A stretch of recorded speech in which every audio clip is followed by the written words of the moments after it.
పరిశుద్ధుడైన తండ్రి, నీ పరిశుద్ధమైన పాదాలకు వందనాలు, స్తోత్రాలు నాయనా. యూట్యూబ్ ఛానల్ ద్వారా నాయనా నేను పిల్లలు చూస్తున్నారు, ప్రార్థన చేసుకుంటున్నాం. వారి కొరకు కుటుంబాలకు జ్ఞాపకం చేసుకున్న ఆయన ఎందుకంటే నీ వాక్యం దగ్గరికి వెళ్తుండగా నీ సన్నిధిని నడిపించమని యేసునామమున అడుగుతున్నాం తండ్రి, ఆమేన్. వచ్చిందండి ఆదికాండం 13వ అధ్యాయాన్ని మరి 12వ వచనం చదువుకుందాం. చూడండి. అబ్రహాము కనానులో నివసించెను. లోతు ఆ మైదానమునందున్న పట్టణములో ప్రదేశములలో కాపురం ఉండి సొదొమ దగ్గర తన గుడారం వేసుకొనెను. సరే, గత ఎపిసోడ్లో అబ్రహాము లోతు వేరైన సందర్భం చూశాం. అబ్రహాము కనాను దేశాన్ని తిరిగి వెళ్ళిపోయాడు, అక్కడే ఉన్నాడు. లోతు సొదొమ గొమొర్రా పట్టణంలో ఎన్నుకున్నాడు. పై వచనాల్లో గత ఎపిసోడ్లో మన వాక్యం విన్నాం. మరి ఈ సందర్భాల్లో వారి యొక్క నివాసాలు వేరైపోయినాయి, వారి దేశాలు వేరైపోయినాయి. ఇక్కడ రాయబడిన మాట అదే కదా. 12వ వచనంలో చూస్తే అబ్రహాము కనానులో నివసించెను.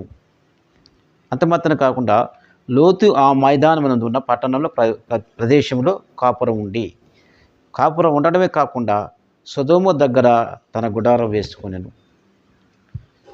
సొదొమ ఆ యొక్క ప్రాంతం ఎలా ఉందంటే లోతు దృష్టికి అది ఫలభరితంగా నీరు కట్టిన వల్లే అని పై వచనాలు గత ఎపిసోడ్లో మనం చూసాం కాబట్టి దాని జోలి వెళ్ళడం లేదు. కాబట్టి ఇక్కడ 12వ వచనములో లోతు అక్కడ కాపురం ఉన్నట్టుగా చూస్తున్నాం. అంత మాత్రమే కాకుండా ఎప్పుడైతే లోతు అక్కడికి వచ్చాడో 13వ వచనంలో దేవుడు ఒక మాట అన్నాడు చూడండి. సొదొమ మనుషులు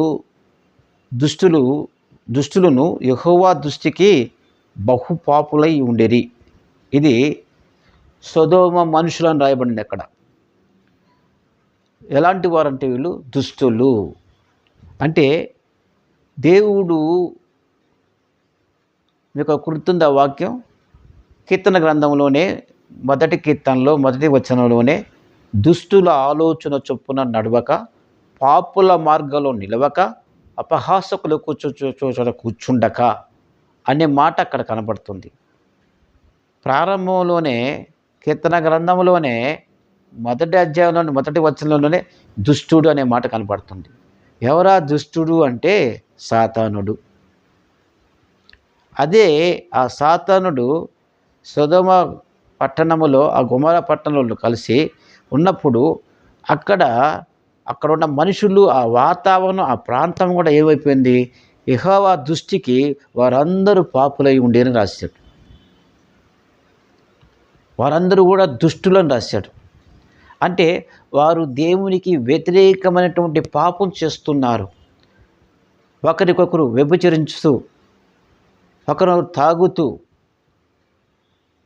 ఇంకా భయంకరమైనటువంటి దేవునికి అయిష్టమైన కార్యాలు చేస్తున్నటువంటి ఆ సందర్భం అది. ఆ సందర్భంలోనే లోతు కుటుంబం అక్కడికి చేరింది. గుడారం వేసుకున్నాడు, కాపురం ఉన్నాడు. తర్వాత ఏం జరిగింది చూద్దాం రండి. తర్వాత 13వ వచనం మనం చదువుకున్నాం కదా, 14వ వచనం కూడా చదువుదాం. లోతు అబ్రహామును విడిచిపోయిన తర్వాత యెహోవా, ఇదిగో నీవు నీ కన్నులెత్తి నీ ఉన్న చోటు నుండి ఉత్తరపు తట్టు, దక్షిణ తట్టు, తూర్పు తట్టు, పడమర తట్టును చూడము. ఇది ఈ సందర్భం, ఈ వచనంలో ఉన్నటువంటి అర్థం ఏంటంటే, లోతు అబ్రహాము వేరైన సందర్భంలో దేవుడు వాగ్దానాన్ని గుర్తు చేస్తున్నాడు. అక్కడ రాయబడింది అక్కడ 14వ వచనంలో యెహోవా, ఇదిగో, మధ్యలో ఒక మాట ఉంది, ఇదిగో నీవు కన్నులెత్తి నీవు ఉన్న చోటు నుండి ఉత్తరం తట్టు, దక్షిణ చుట్టూ, తూర్పు తట్టు, పడమర తట్టు చూడము. అంటే కన్నులెత్తి అనే మాట అక్కడ చూస్తున్నాం. అబ్రహామును చూసి, నువ్వు కన్నులెత్తి చూడయ్యా, నీకు ఈ నలుగు దిక్కుల్లో నీ యొక్క సంతానాన్ని వ్యాప్తి చేస్తానని అబ్రహాముకు దేవుడిచ్చిన వాగ్దానం ఎంత గొప్పది. అంత మాత్రమే కాకుండా అక్కడ చూస్తే 15వ వచనం చూడండి. ఎందుకనగా నీవు చూచుచున్న ఈ దేశమంతటిని నీకును నీ సంతానము సదాకాలం ఇచ్చేదను. పర్మనెంట్. నువ్వు చూస్తున్నటువంటి ఈ కనాను దేశం అంతా కూడా ఈ నలుదిక్కుల్లో, తూర్పు కానీ, పడమర కానీ, ఉత్తర కానీ, దక్షిణత కానీ, నలుదిక్కుల్లో నీకు సంతానాన్ని వ్యాప్తి చేస్తాను. ప్రారంభంలో ఆదాముకి ఏదైతే వాగ్దానము చేశాడో, మీరు ఫలించండి, అభివృద్ధి పొందండి, భూమిని నిండించండి అని ఏ విధంగా చెప్పాడో, నోవాహు కూడా అదే వాగ్దానం చెప్పాడు. ఇప్పుడు అబ్రహాం కూడా అదే వాగ్దానం చెప్తున్నాడు. ఇక్కడ దేవునిలో ఎటువంటి మార్పు లేదండి, మనుషుల్లోనే మార్పు వస్తుంది ఇక్కడ. అందుకనే అబ్రహాముకి సదాకాలము ఆ వాగ్దానం ఇచ్చాడు. ఆ వాగ్దానాన్ని మనం చదువుకున్నప్పుడు ఏమిటా వాగ్దానం అంటే, నీ గర్భంలో ఉన్నటువంటి వాగ్దాన పుత్రుడిని నలుదిక్కుల వ్యాపింప చేస్తాను, నీ సంతానాన్ని విస్తరింప చేస్తాను అని చెప్తూ ఒక 15వ వచనంలో ఏమంటున్నాడంటే, అక్కడ మనం చదువుకున్నాం కదా, 16వ వచనం చూద్దాం చూడండి. మరియు నీ సంతానమునకు భూమి మీద నుండి రేణువుల వలె విస్తరింపచేసేదను. ఎట్టనగా ఒకడు భూమి మీద నుండి రేణువులకు లెక్కింపగలిగిన ఎడల నీ సంతానం కూడా లెక్కించవచ్చును. అంటే ఇక్కడ ఏమని చెప్తున్నాడు? ఇసుక రేణులు ఒకడు లెక్కించగలడా? వాడు లెక్కించగలిగితే నీ సంతానాన్ని లెక్కించగలడు, కానీ అది లెక్కించలేం కదా. నీ సంతానం కూడా లెక్కించలేని అంత విస్తారమైనటువంటి దీవెనతో నీ గర్భఫలాన్ని దీవిస్తానని అబ్రహాముకు దేవుడు ఇచ్చినటువంటి వాగ్దానం ఎంత గొప్పదో చూడండి. నెక్స్ట్ చూడండి, 18వ వచనం చూసినట్టయితే, ఎప్పుడైతే దేవుడు అబ్రహాముకు వాగ్దానం చేశాడో ఆ వాగ్దానాల మేరకే మనం చదువుకుంటూ వస్తున్నాం. దాని ముందుగా 18వ వచనం ముందుగా ఒక మాట ఉంది. ఆ మాట చదువుకొని 18వ వచనం చూద్దాం చూడండి.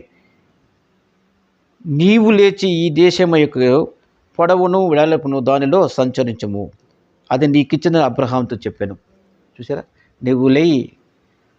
ఏనాడైతే ఆదికాండం 12వ అధ్యాయంలో నీవు లేచి నీ బంధువుల యొద్ద నుండి, నీ తండ్రి యొద్ద నుండి, నీ దేశం నుండి విడిచిపోమని వెళ్ళాడు చెప్పాడే దేవుడు, అక్కడ కూడా నీవు లేచి అనే పదం కనపడుతుంది. ఇక్కడ కూడా నీవు లేచి అనే పదం కనపడుతుంది. అంటే ఈ యొక్క 18వ వచనంలో కంటే ముందు పైన ఈ మధ్యలో ఒక మాట ఉంది. ఆ మధ్యలో చూసినట్టు నీవు లేచి ఈ దేశం యొక్క పొడవును వెడల్పును దానిలో సంచరించుము. నువ్వు లేచి నువ్వేం చేయాలి? ఈ దేశాన్ని పొడవును వెడల్పు దానిలో సంచరించుము. పొడవు ఎంత ఉందో చెప్పలేదు, ఎడల్పు ఎంత ఉందో చెప్పలేదు. ఆ కనాను దేశము ఇంకా మొత్తం ఆ ఆధీనం మొత్తం కూడా నీ ఆధీనంలో ఉంటుందని చెప్పి దేవుడు చెప్పినప్పుడు దేవునికి ఇష్టమైనటువంటి కార్యం అబ్రహాం అక్కడ చేసి ఉన్నాడు. ఆ మాట కూడా చదువుకుంటా చూడండి.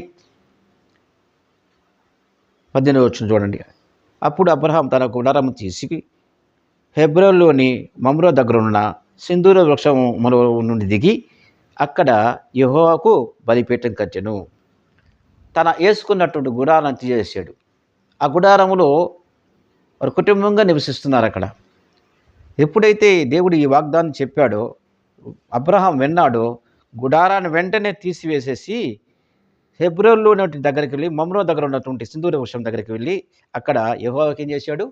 బలిపీఠం కట్టాడు. అక్కడికి వెళ్ళాడు, బలిపీఠం కట్టాడు. అబ్రహాము ఏ ప్రాంతానికి వెళ్తాడు? కనాను దేశానికి వస్తే బలిపీఠం కడతాడు. ఏ ప్రాంతానికి వెళ్ళినా కానీ బలిపీఠం కట్టి దేవుణ్ణి ఆరాధిస్తాడు. బలిపీఠం అనే సందర్భం ఇప్పుడు ఏంటంటే ఆరాధనకు గుర్తుంది. దేవుణ్ణి ఆరాధించాడు అబ్రహాం. ఈరోజు నీవు నేను ఆయన ఆరాధిస్తున్నామా? ఆరాధించినట్టయితే దేవుని యొక్క దీవెని పొందుకుంటాం. అట్టి కృప దేవుడు మీ అందరికీ దయచేయును గాక. దేవుడు కొద్ది మాట దీవించి ఆశీర్వదించబడును గాక. ఆమెన్. పరిశుద్ధుడు అయిన తండ్రి, నీ పరిశుద్ధమైన పాదాలకు వందనాలు, స్తోత్రాలు నాయన.